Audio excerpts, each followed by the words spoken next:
আসসালামু আলাইকুম।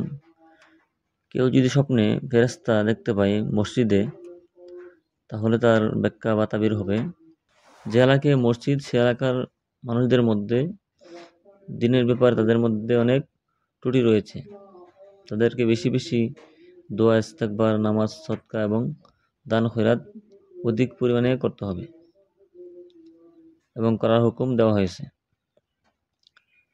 এছাড়া কেউ যদি ফেরেশতাকে বাজারে দেখতে পায় বা বন্দরে দেখতে পায়, তাহলে উদ্দেশ্য হবে লোকদেরকে ওজনে কম বেশি করতে নিষেধ করা হয়েছে। আর কবরস্থানে যদি ফেরেশতা দেখতে পাই,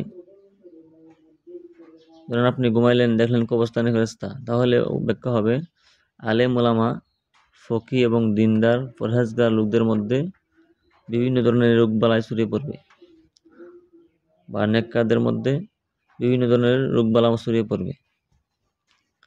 এরপরে স্বপ্নে কেউ দেখলো যে কোনো অপরিচিত লোককে মানুষ বলতেছে সেই ফেরেশতা, অর্থাৎ স্বপ্নে কোনো অপরিচিত লোক দেখতে পেল, কিন্তু লোকেরা তাকে ফেরেশতা বলে উল্লেখ করলো, তাহলে বুঝতে হবে ইনি কোনো উচ্চ মর্যাদাবান ফেরেশতা হবে।